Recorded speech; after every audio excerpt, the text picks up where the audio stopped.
welcome back to 1237, back with another review as I continue my run-through of Hulu's Into the Dark series.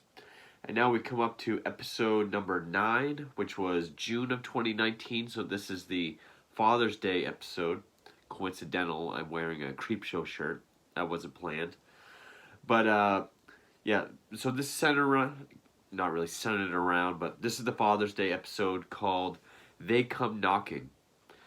Which, I mean, at the end of the day, it feels like it could have also been a Mother's Day episode.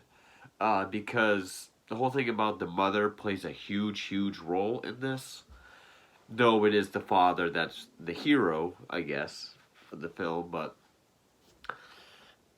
this kind of deals with the modern urban legend of the black-eyed children, which I don't know too much about the myth or the legend or what they're about.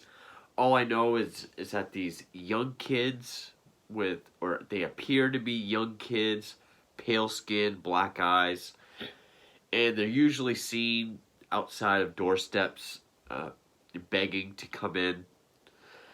And there's different stories on what they are, like ghosts, vampires, or aliens.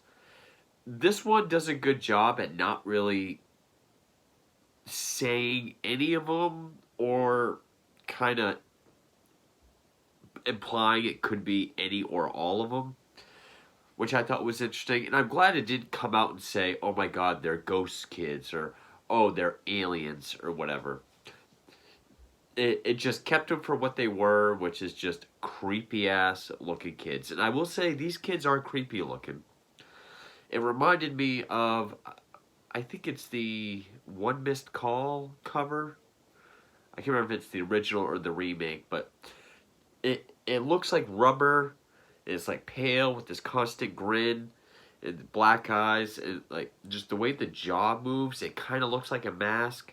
It does give it a very alien look to it, but very effective, very creepy. They have these black hoods. And I'll get more into them, but it was directed by Adam Mason, who also directed episode 7 of I'm Just Fucking With You, which are two polar opposites, because I'm Just Fucking With You was the April Fool's Day episode, just a riot of a horror comedy, just balls out fun and entertaining, all about practical jokes.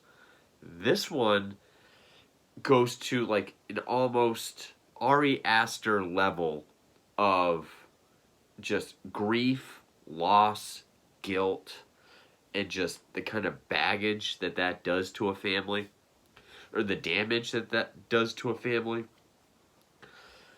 It doesn't have a stupid ending.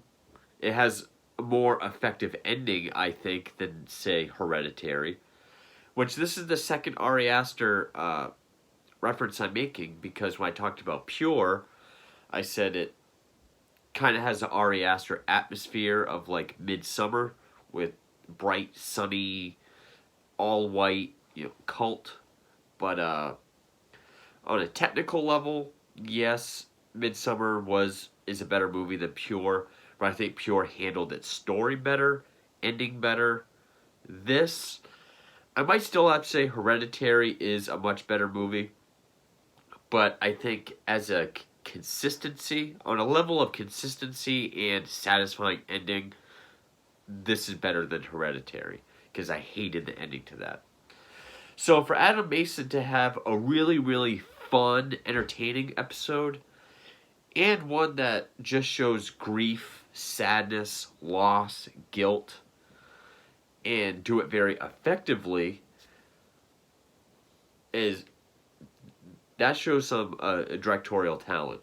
Of course, a lot of it also goes to the cast, which it stars Clayne Crawford as Nathan, the father, Josephine Langford as Claire, the older daughter, Leah McHugh as Maggie, the younger daughter, which the same year Leah McHugh would be in The Lodge, one of my favorite horror films of the 2010s.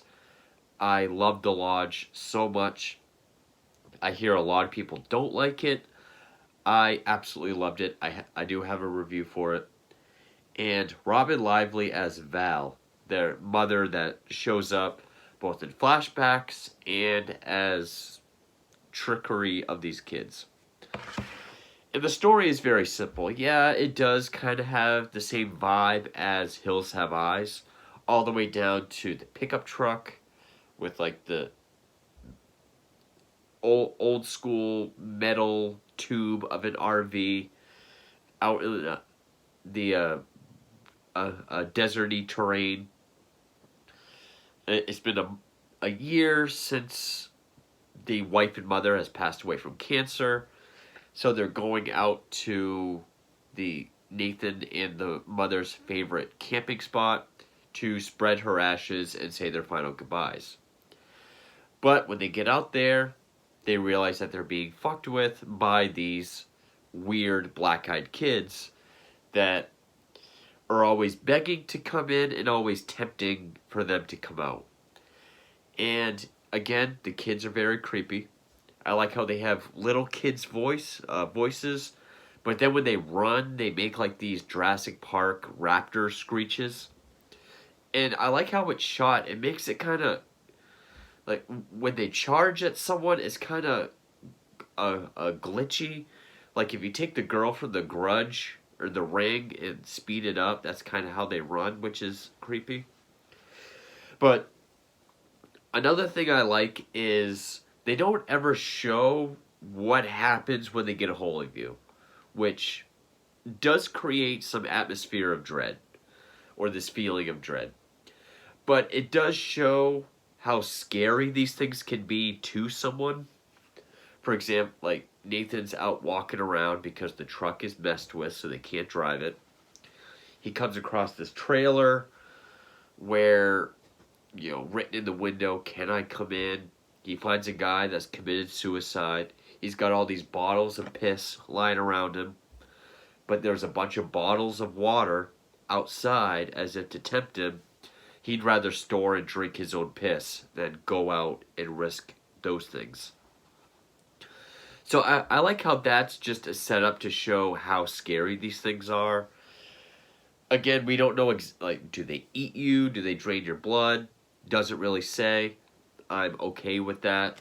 Again, I'd rather not be spoon-fed every little fact.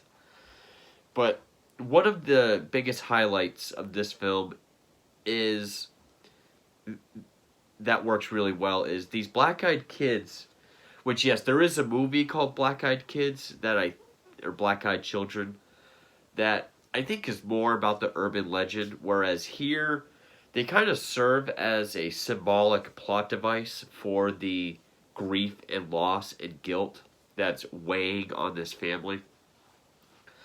Because you have the dad who made the choice to pull the plug, so he feels guilty about that. You have the oldest daughter, Claire, who is angry at him and blames him, thinks he killed her. And then the youngest daughter that's really the tragic victim of the whole thing. She lost her mother, and now her living family's falling apart. And the performances of all three, Clayne Crawford, if that was Nathan's name, I can see why people might think his performance is a bit wooden, but at the same time, he does seem like a dad that's got a lot going on, but he's still trying. He's doing what he can. Josephine Langford is just angsty to a fault, almost to the point of being really annoying. Like, but it's the kind of angst that you see in other horror movies, like when a family moves and the teenager's just pissy. But here, it's at like an almost insufferable level. And I mean, I get it. But she's not just taking it out on the dad. Sorry about that. She's not just taking it out on the dad. She's taking it out on the sister, Maggie, who she calls Maggot. And Maggie's really the only one that's kind of trying to be optimistic and happy and treating this like a family trip and try to have fun. But also, Leah McHugh, who plays Maggie, she's the only one that has more than one note in her performance. 'Cause the dad is like sad and feels kind of feels distant, even though he's still trying. The daughter's just pissy and angry. But Leah McHugh goes from being, a happy kid to being terrified and scared to being just absolutely sad, devastated, and, every time when she's happy, you buy her. When she's scared, you buy her. And when she's crying over the loss of her mother, you buy her. She does have the best performance in this whole film. Probably one of the better or best child performances I've seen, definitely in a while, especially of her age, which I think she was like 13 at the time that she made this, but I think she's supposed to be younger. She looks younger. But yeah, her performance was the best. And it's basically, throughout the rest of the movie, it's this family stuck in this RV trying to figure out what to do. And they slowly figure out that the dad's the one that kind of figures out what's going on. Like, okay, what do they want? How do we fend them off? And it's very vague at best with that, too. I can't really say more without getting into spoilers, but it is that simple of a story. And these black-eyed children use images of the wife and mother to get to the family. Like the Nathan and Claire, they see the mother as the deathbed, sickly mother. And Maggie still sees her as the beautiful, before she got sick, mother. And we do get flashbacks to, the moment where everything changed, where they're cooking dinner, she gets a nosebleed. It's like the first sign of her cancer. And then we get flashbacks to, the day they pulled the plug. And just to kind of see the transition of the family and where they were all at. On an emotional level, this movie really works. And using the black-eyed children as a sort of symbolism for their grief and how they stop them, I really think works. I do think it's one of the stronger aspects of the film. It is shot very well, especially the nighttime or dark scenes in scenes with flashlights. Like when Claire accidentally gets locked in this, I don't know if it was a shipping container or a truck trailer, but she gets locked in with the flashlight. That was filmed very well, very creepily. Or the climax at the junkyard, the way the spotlights of the junkyard shines through all the obstructions and junk. It's a very well shot, well directed film. The emotional stuff really works. Yeah, the daughter is a little too angsty, but we do see some levity. Like, she is keeping a journal for her mother. She does try to, get along with her sister at one point. But what really works for me is the lack of explanation as to what these things are. What they do when they get a hold of you, they don't explain, which is good. It does create more of a threat. It makes them seem scarier that way. It does have, maybe not as strong as Hills Have Eyes, but, on the same scale, well, on a much smaller scale, I should say, where there is just this sense of dread out, the isolation, the big open area where you can be watched from anywhere and not know where they're coming from. So it does have some pacing issues. It's not the fastest paced, but it was still quite enjoyable. I would say, on a consistent note, I liked it more than The Body and Flesh and Blood. Treehouse is still at my bottom, but I would say I'd probably say I like this more than Delivered as well, which is another one I have to review. I would still put I'm Just Fucking With You and All That We Destroy above this, but I think this did a good job at making a horror movie with creepy monsters and keeping them creepy, uh, and creepy looking, and just everything they do creepy sounding. Effective monsters without giving too much away about them, but also with just the weight of the emotional aspects and the family drama and the atmosphere. I think all make this work. So now I'm going to get to spoilers. There was one point where I thought, did they just go there? Really? Like, this is a Father's Day episode about grieving and loss over their mother, and it looks like the youngest daughter just got like bloodbath slaughtered. Of course, they pull back from that and show it was just a hallucination put on by these black-eyed children for the oldest daughter. Because that is one thing. As soon as we find out these things can't get to you if you don't allow them in, that's when the image of the mother is used to lure the youngest daughter out of the RV. Yeah, I do like the scene where the dad, he climbs through the back window of the truck, opens up the tailgate, invites them in, and climbs back through, shuts the window so he can trap them. But then when he comes back inside, just as he hears Maggie's dead, but he goes to check on her, that's when they pull back and we see it was just a hallucination. But then I thought, is this going to be like Mama? Is this going to have a Mama ending? I do have a review for Mama. I was not a fan of it. It wasn't as bad as I thought it was going to be, but I still wasn't a fan of it. Because they go to look for her, and it's kind of like Silent Hill as well. She's like running around, giggling, like, play with me, come on. But it's used as a lure, and, lured into that same trailer that the oldest daughter got locked in.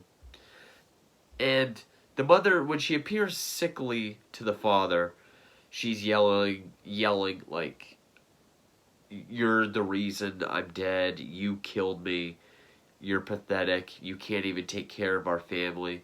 And then when she appears to the daughter that way, it's, oh, you wanted me to come back, well, here I am, I'm back. But she's still sickly and evil seeming. But now, she appears to the father, pre-cancer. And it almost seems symbolic because he can hear the creatures going after Claire. And that's when he goes to help her. And the wife tries to hold him. And he's like, I gotta protect her. That's almost symbolically like saying he's choosing to protect his kids over the memory of his wife.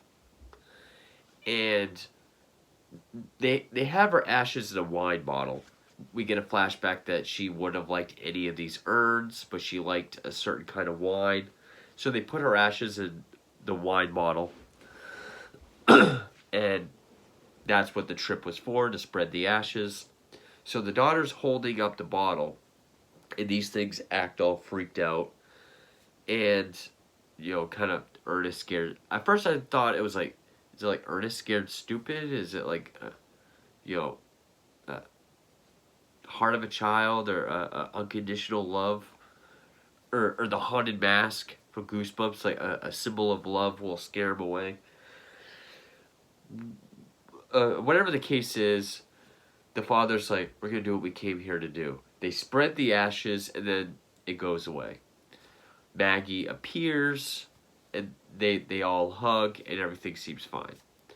As if to say, when they spread the ashes and they let go, they say their goodbyes, they get over their grief and guilt, these things go away. So that's why I thought these things are not so much about the legend of black-eyed kids, but more so they're used as a symbolic device for guilt, loss, and grief. because when they do use the mother as images to lure them out or to feed off their fears, which kind of made me think, well, this could easily just have been a Mother's Day episode as well. But the father is kind of the hero. But when they finally spread her ashes and relieve themselves of those feelings, these creatures go away. And I thought it was handled very well. You know, you can feel the weight and the impact of all the emotional stuff, especially through the performance of Leah McHugh as Maggie. I mean, it's one scene especially, well, a couple, you know, when she just has to cry out of sadness. Like when, in the beginning, when Claire just, you know, being a young bitch is just like, well, guess what? Mom's dead. And she just goes and locks herself in the back room and just sits with this little figure she made of her mother and just looks at it and cries. You buy this girl every time she cries or screams, or, you know, she can really act the extreme emotions. So yeah, it handled the emotional stuff well, the family drama well, its symbolism. It handled the symbolism well with the satisfying ending, and shot very well, good atmosphere, it looks good. Especially, you know, the scene where Claire is locked in the trailer and sees the sick image of her mother. The way the flashlight illumination looked, I mean, it almost looked like a theatrical film. Some pieces of the music really worked, and these kids were fucking creepy looking. They were eerie, and the way it kept them very enigmatic and ambiguous as to what they want or what they do. It does say that they want the youngest child of each sort of family they go after or whatever, and that they can't come in unless you invite them in or grant them access. But not coming out and saying ghost, vampire, alien, or whatever, and not showing what happens when they get you, but showing this previous victim with all the piss bottles and the water outside to show just how dangerous and scary these things are. It sets itself up very well. And yeah, I thought this was another very solid episode of Hulu's of Into the Dark. So I've got a few more left. I'm still going to do these out of order, but stay tuned for some more Into the Dark episodes, and thank you for watching.